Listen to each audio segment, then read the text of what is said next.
Oh my god, Martin, do my eyes deceive me? Or did I just walk by you a second ago? I thought I had a stalker on my hands. Yeah, I had a feeling it was you that I saw. Wait, you're not really stalking me, are you? But considering that 7 whole years have passed since you broke up with me in one of the worst ways imaginable, no, Yuna. I would sooner go out of my way to avoid you, rather than follow you around. Okay, so then tell me what you're doing in the same luxury hotel that I'm staying in. This is the last place I ever thought I'd bump into my broke loser ex-boyfriend. I bet this place costs more a night than you make in a year. Is that what you did? Did you save up all your money for the last 7 years just to blow it all on a 1 in a million chance to run into me here? I wouldn't put that past you. Poor people have done dumber things with their money. I see you're still under the impression I'm a broke loser. Yeah, well, I mean, you are a broke loser, so... Listen, Yuna, I told you all this at the time, but let's refresh your memory. The reason I quit my job at the company I'd been with since graduating was because I wanted to get my own company up and running. Yeah, I totally remember that. What's your point? Let me guess, you thought you were finally ready to make the big launch, but then realized you were way in over your head and fell further and further into soul-crushing debt. Am I right? Don't tell me you already declared bankruptcy. I tried searching online for your company's name a while back, and you know what came up? 0 hits. And that's what you are, a 0, a broke loser, like I said. I'm not really sure what you're talking about. My company is the top result when you search for the name. Oh, right. Sure. Well, I hate to break it to you, but I definitely did search for your stupid company's name, and it definitely returned 0 results. So unfortunately, I see through your pathetic lie. And like I said, every single search engine I know of returns my company's homepage as the top result when you search for the name. What site are you using anyway? You sure you're spelling it right? But enough about you. Let's talk about me. Guess what? Last month, I got married to a super rich, high-powered businessman. We're gonna have a ceremony in my husband's hometown, and we came out here to do some planning with his parents. And we thought that since we were coming all the way out here, we might as well stay at the biggest, most luxurious, most expensive hotel in the city. It feels so great to be treated like the princess I am. He's totally different from a certain broke loser ex-boyfriend of mine. I won't name names, though. What a day. I get called out here by a client for a meeting, and no sooner do I get to the hotel than I run into my legendarily narcissistic, veritable comic book villain of an ex-girlfriend in the lobby. I just can't catch a break. I knew it. You're not staying on your own dime. You could never afford a place like this. The CEO of a firm that's one of my biggest clients invited me to come out here for a private gathering. We work together a lot, so we've kind of developed a relationship in our off time as well. Uh-huh. A CEO, you say? Sure. I bet it's some failure running a bankrupt company that's just trying to save face by putting you up in a sweet hotel. Careful about ordering too much room service. You might just spend the company's last dime. Losers always stick together, don't they? And here we go again. What's the matter? Did I strike a nerve? Everything I say, no matter what I say, you always find some way to twist it into an insult. Well, I give you credit for creativity, though. But just like 7 years ago, your insults are so hilariously far off the mark that I can't even bring myself to get angry at you. It's just kind of boring and sad. I don't want to hear anything about boring or sad from the likes of you. In any case, you're a married woman now. If you get caught talking with your ex-boyfriend, your husband might think something untoward about you. Or worse, about me. there it is. That's what you were going for. You're hoping my husband comes by and sees us together. You're going for the cross-court three-pointer, huh? Make my husband jealous and angry at me, get us to break up, and then you swoop in like a knight in shining armor to pick me up from my sadness. God, you're lame. Boy, you wasted no time in proving me right.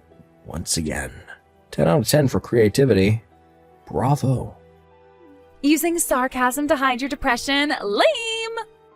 For the record, I have a girlfriend, and I'm thinking about proposing to her soon. What? I don't know what your schedule looks like from here on out, but in the event that you're going to be staying here for a while longer, do me a favor, and if we ever happen to cross paths again, let's just pretend we've never met before. I mean, God, I wish I'd never met you. You're not fooling anyone, loser. You know you still want me. I'd rather get, oh, I don't know, AIDS, cancer, and Ebola at the same time than get back together with you. Again, not fooling anyone. Enjoy your delusions, Yuna. I hope you have a nice stay here. Bye. Hey there, Martin. You alright? Huh? Oh, Isaac, it's you. What's up? Nothing serious. There's just something odd that happened downstairs a minute ago. I'd gone down to the lobby to take care of some business, and I'd stopped by the executive lounge to grab a drink before heading back to my room.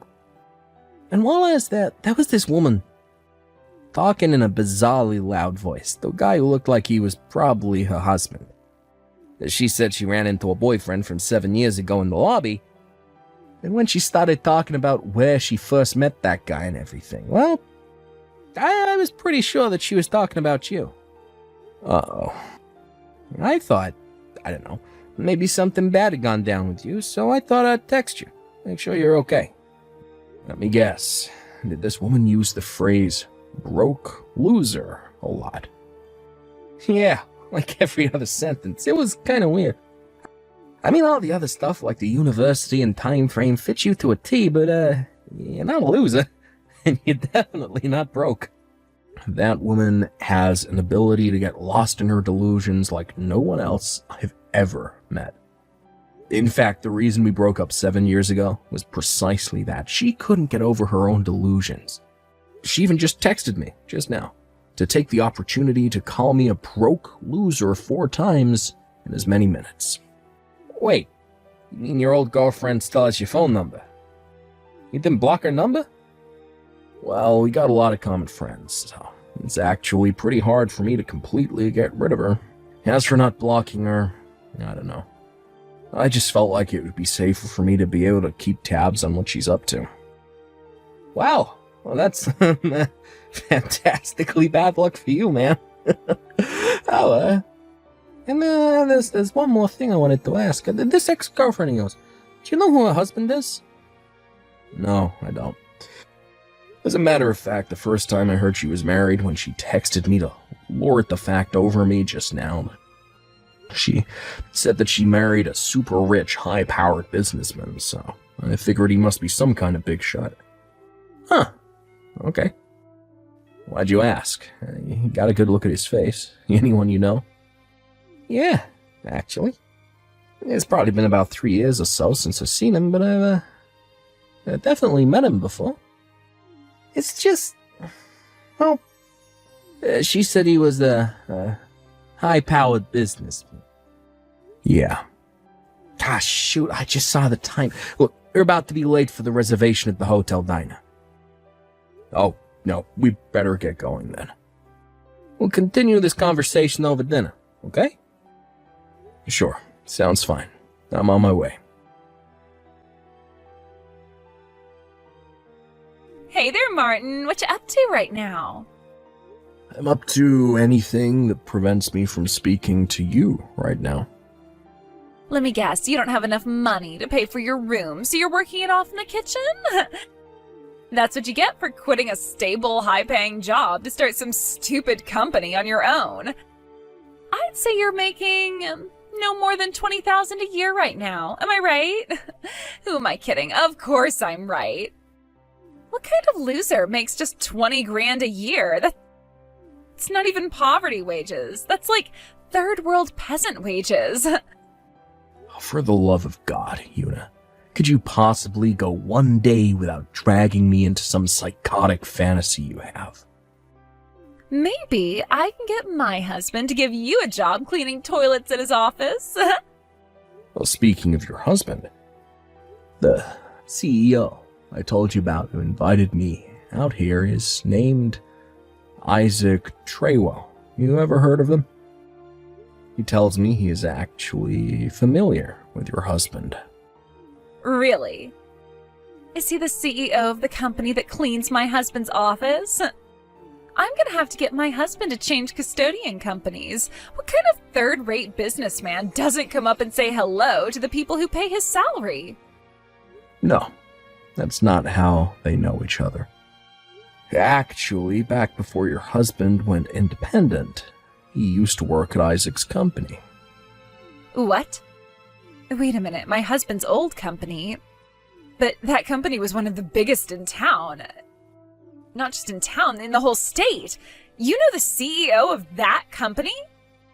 I told you he was a client.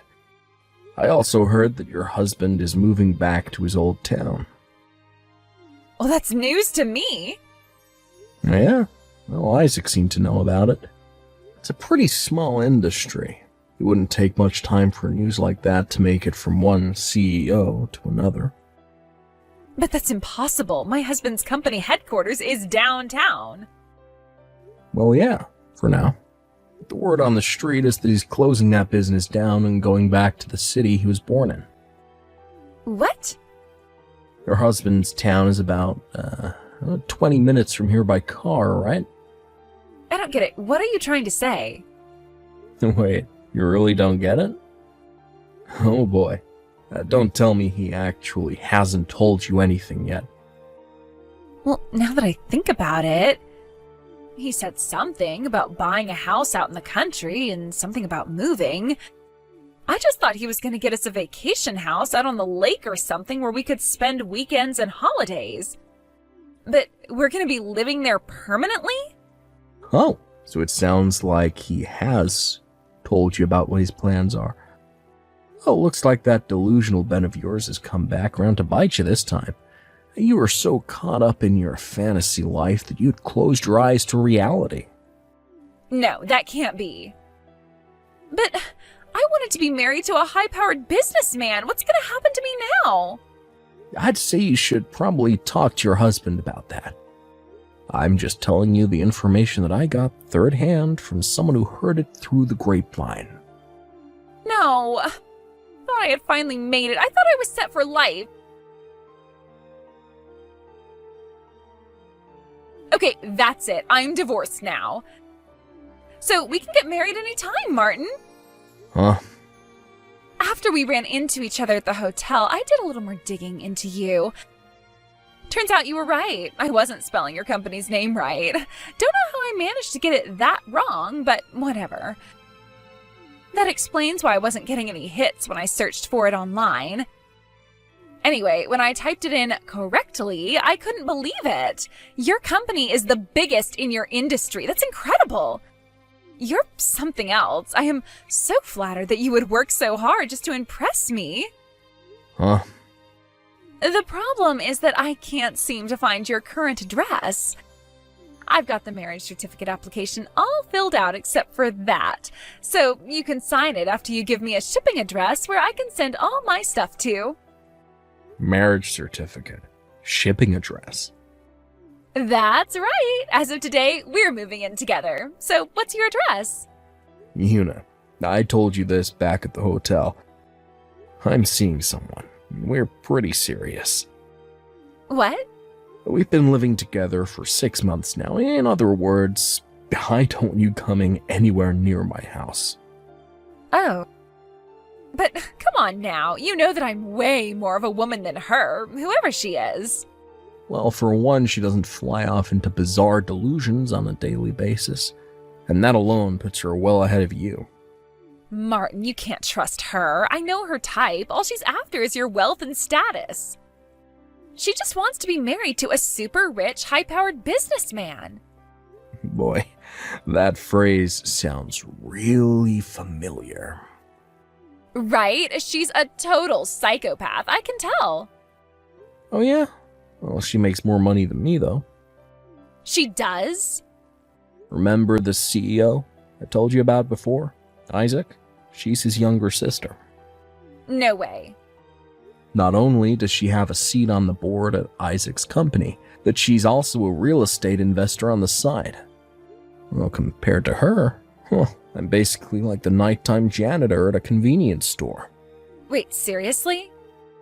To be perfectly honest with you, I would never, ever be interested in a woman like you, whose only goal in life is to be the bimbo trophy wife of any rich businessman who will take him. No, for me, I prefer a working woman who is intelligent, witty, hardworking, and independent, like, my girlfriend. I could never share the rest of my life with anyone but her, as she has everything I want. I love her, but more importantly, I respect her, and not just as my girlfriend or as a woman, but as a fellow businessman. Okay, well, in that case, do you think you could introduce me to your friend, Isaac?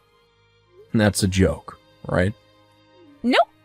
From what you're saying, it sounds like he's a pretty stand-up guy. He's totally my type.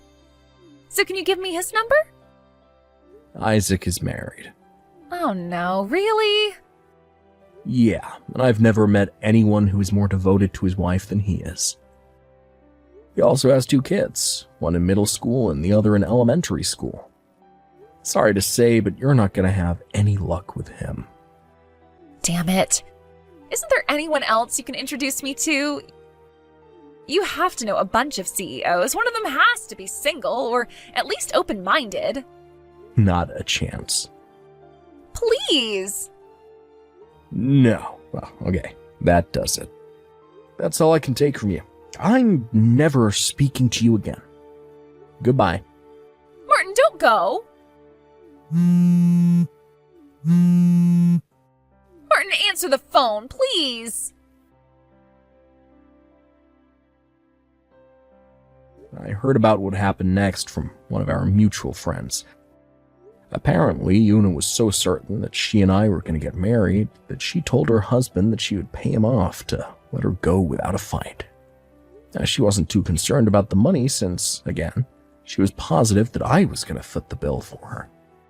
So, without so much as talking to a lawyer, she offered an incredible amount of $50,000 as a parting gift, and even signed a contract binding her to fork out the money. Now, a contract like that is most likely unenforceable in court, and there are probably 1,000,001 ways to get out of it, but I think I'll keep that information to myself. The whole incident really got me thinking. Maybe these delusions of hers are getting out of control, or maybe she needs some special help to deal with them. Or her family apparently got the same idea. They immediately had her committed and placed under a conservatorship to prevent her from destroying her life or anyone else's more than she already has. And with that, I felt like it was finally time to block her phone number and erase her from my contacts. Peace, at last.